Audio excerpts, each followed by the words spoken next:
Hello, students. I hope you have gone through both the videos properly. If not, the links are available there in the description box. You can watch those videos again. Now, before going to start our today's portion, let's revise what we have done till now. So, we are reading a story of a girl named Suvira through the mouthpiece of the narrator. Here, the narrator is a girl who comes to Delhi's school due to some adverse circumstances. Actually, her father left her job and changed tracks in his career, and consequently, the family had have to leave Calcutta and comes to Delhi. And all these happened in the narrator's mid session. Now, when she comes, she has to get admitted at a school in the midterm. And this is how the story begins. It is the second day of her school. The narrator had already given her name in 800-meter race. She is at the field and looking at the crowd of the people. It is that very time when a girl named Deepthi tells her about Suvira and tells her that she has been the champion for many years. Now, it is this time when the narrator looks at Suvira and finds her quite attractive. She even calls her well oiled machinery. She feels nervous, but she doesn't allow her negative feelings to take control of her. She starts thinking of her past days when she was in Calcutta and got the championship. She makes her mind that she will win. Now, let's see what happens after that.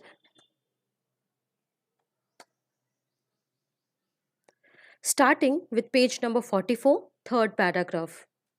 I'm reading the first para. And then the 800 meters race was announced. We drew lots of our lanes and I got lane 3. I had picked the lane right next to Suvira, who was running in the lane 4. Not a very auspicious start. A slight tremble shook my dwindling confidence. I admit that for a fleeting moment I actually considered feigning a faint right there and then. But I couldn't let myself down that badly, could I? No, I may be a lot of things, but I'm not a chicken. Come on, I coaxed my cold limbs as I did another round of quick springs. I had so much to prove and so much to achieve. You see, not only was I new to the school, but also my family and I had come from Calcutta in what I viewed as unfortunate circumstances. Suddenly, our comfortable lifestyle had vanished. I knew my parents were putting a lot of financial pressure on themselves by admitting me into this good but expensive school. But I had to live up to their expectations now, and mine as well. Now, then the race of 800, I'm explaining you. Then the race of 800 meters race was announced. The narrator got third lane, which was next to Suvira's lane. Suvira was in the fourth lane. The narrator was feeling nervous, and that's why here it's written not a very auspicious start. Means the starting of the race was not favorable to the narrator. Her confident was increasing slowly. For a moment, she felt very low. She thought to herself, she could not be a coward. She cannot she cannot get scared. She cannot she cannot be nervous. She thought that she could be many things, but she could not be a coward. She convinced herself, she convinced her body, her legs not to shiver. She again started doing springs. She thought that she had to prove herself to everybody. She had to achieve so many things here. Now, in the next paragraph, she thought of her family, and not only she was new in Delhi, but also her family was new in Delhi. This migration she referred as unfortunate circumstances. Here, migration means coming from Calcutta to Delhi. This is called this migration. She referred as an unfortunate circumstance, means unlucky situation. Her family was going through financial crisis. Financial crisis means financial problem, but still put her in a good but expensive school of Delhi. She thought of her family sacrifices and decided to live up to their expectations and to fulfill her expectations too. Now, in the next para, we'll see. I'm reading it now. I would compete wearing my old battered spikes since I couldn't afford a new pair. I would wear my old spikes and I would win. Dear God, I had to win. On your marks, the starter's arm went up.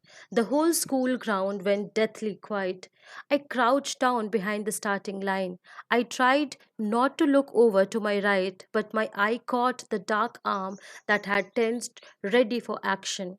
Get, set, I looked up then, every sense mentally circling lane 3 and fixing on the finish line. I was going to get there first, ahead of everyone else, including Suvira Mathur. My right leg was extended way back, my shoulders poised forward, the tips of my fingers resting on the red track, ready for takeoff. Go! The starter's gun went off, and I was out of my blocks almost immediately, racing away. There was no one on my left, and more importantly, there was no one on my right. I was ahead and sprinting away. The roar of the crowd was deafening. I was thinking of nothing now, flying, free, released. Then my ears began to register a throbbing sound. I frowned slightly as the single voice of the crowd's chant became clear. Suvira, Suvira, Suvira, Suvira. There wasn't a single voice chanting my name. They didn't even know my name and or who was I. Not even those in my own house. House here refers to her house of the school. To me, it seemed as if the whole school, the whole of Delhi, the whole of India, the whole of world was chanting that one name. The chant was riding to a crescendo, and I knew why. I could hear the drumbeat of her feet as they pounded down lane 4 in hot pursuit. Now, children, I'm explaining you here. In this paragraph, you can see she talks about means the narrator did not have new shoes. She had to compete Suvira with her shoes, old damaged shoes, as she could not afford a new one then. But still, she made her mind that she would win. She prayed to God to help her winning the race. The race was going to start. The school ground was deathly quiet. Here, deathly quiet means such quietness or such silence that nobody seems to speak a word. The narrator crouched behind the starting line. She was ready to race. She decided not to see her opponent. But she had a glimpse of her. Then the announcement made, "Get set." She was focusing on on the circle of her lane and the finishing line. She determined to get first. On the other hand, Suvira was also ready for the race, and both of them by this time were ready to take off. And finally, it was announced, "Go!" And the starter's gun went off. The narrator ran in such a way that she was ahead of everyone. People were shouting to cheer, but whose name? That she did not know. Soon the sound became clear, and it was Suvira's name. Nobody was chanting her name. Nobody knew her, even her name, even in the school or even in her house. Even her house members did not acknowledge her. They did not even bother to know her name. She felt as if the whole world was chanting Suvira's name. The chanting of the name Suvira by the people was increasing and increasing in loudness. And here it is referred as crescendo. Crescendo means the kind of sound which is increasing in loudness. The narrator knew why. It was because the narrator knew why they were chanting Suvira's name. And they were chanting Suvira's name because she was their favorite. She has been a champion for a long period of time. And today she was running hard and good as she could. After that, in the next para, I'm reading.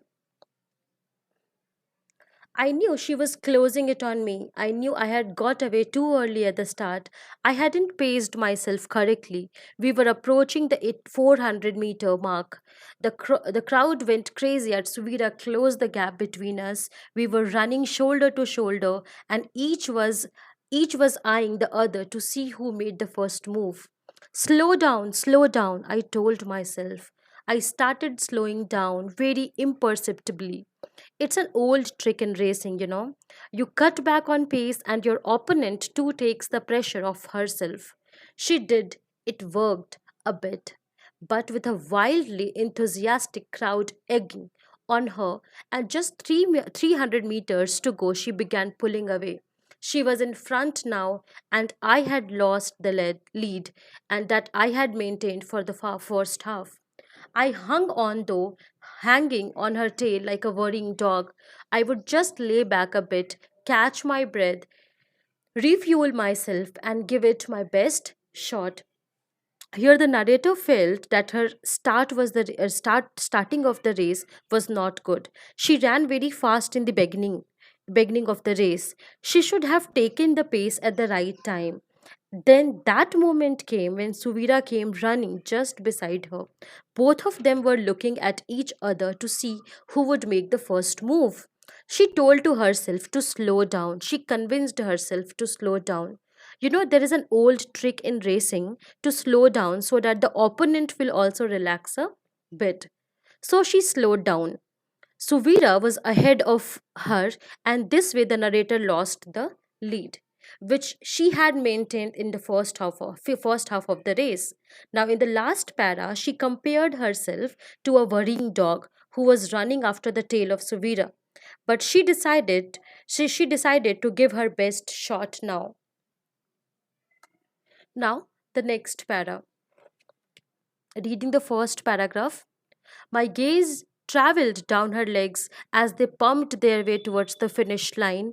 I think it was then that I saw her shoes, brand new shoes with glistening sharp spikes that sprang forward bit into the track and then sprang forward like a wild untamable animal. I tried not to think about those spikes. I concentrated instead on my own. Mine were old and blunted through use, but they had experience. And yes, my old spikes were used to winning. Surely my good old spikes had some hunger left in them yet. I was close now, just 20 to 30 meters to go. My old blue spikes had put me on the victory stand often enough. I would take them there this time. Past those flashy new spikes, past the home favorite. I surged forward. Suvira's head swiveled sideways to check how close I was. Seeing me close in, she stepped on the accelerator. But I was going full steam ahead too. Suvira, Suvira, Suvira, Suvira. The whole universe reverberated with the name of my worthy opponent. We ran together now, step for step, stride for stride, the old favorite with new shoes and the newcomer with old shoes. Now here you see, explaining it from the first para. When the narrators looked at Suvira's legs to see how near she was towards the finishing line, she saw her shoes, her brand new shoes. Her shoes have shine which were springing on the racing track like a wild fearless animal. She tried not to get diverted and tried to concentrate on her own shoes, on her own race. She thought all the positive things. She thought to herself, I won many times because of these old shoes. My shoes have experience. My shoes still have some hunger left in them. And with this determination, with this positive thinking, she ran with speed, and then that moment came again when both of them were closely running together. When Suvira saw her coming near, she tried to run faster, but that time the narrator was also in her full speed. The crowd of the people there still chanting Suvira's name. The narrator felt as if the whole verse was echoing with Suvira's name.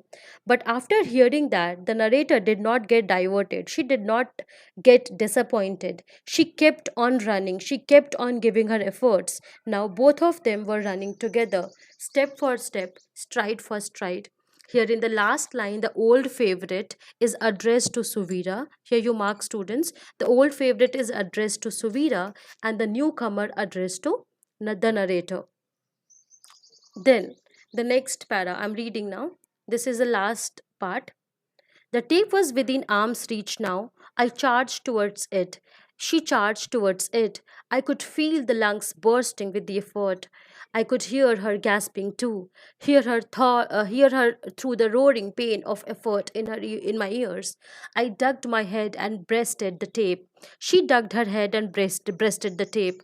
I crossed the finish line. She crossed the finish line. The crowd went wild, cheering and chanting, still chanting Suvida's name, but in between the chanting, there were voices that asked, "Hey, who's that? What's that girl's name?" And then we were standing there together on the step of the victory stand where both of us were used to standing alone. She turned to me and smiled, a friendly, open smile, as though she was genuinely happy. "Well done," she said. "Well run," I said. Then we joined hands and raised them to acknowledge the cheering of our school, my school. Here in the first para, both of them were giving their best to cross the finishing line that we have read, and with full effort they ran, and finally they crossed the finishing line. And together, you remember, they crossed the finishing line together, touched the tape together, and won together. The crowd was still chanting Suvida's name, but that time there were some voices who asked the narrator's name, and they were surprised actually. They were surprised to see a new winner this time. Eventually, there was a spectacular scene when two winners stood at the field, smiling, looking at each other. Both of them praised each other by saying "well done" and "well run," respectively. Then they joined hands to acknowledge the cheering of their school. They appeared as a whole towards the end of the story. They appeared as a whole, they appeared as a token of token of success, as a team, as a school. So here the story ends, students. I hope you have learned many things from this story, and I think you must have learned from this story is never to feel defeated, never to feel disappointed, and think positively. It is our thinking, and effort which can lead us to success. I hope you understood this story well, and if you like this video, share among your people, your friends. Don't forget to subscribe to get the latest videos uploaded. The next video will be uploaded after vacation, means summer vacation. Till then, take proper care of yourself, students, and take proper care of your parents too, because this COVID-19 pandemic is still with us. And I think for a period of time, for around 2 years, it will be with us. So take care, take proper care of yourself and of your parents. Stay healthy, stay safe. Having any doubts, comment. You can write your questions in the comment section. Thanks for watching. See you soon. Bye bye.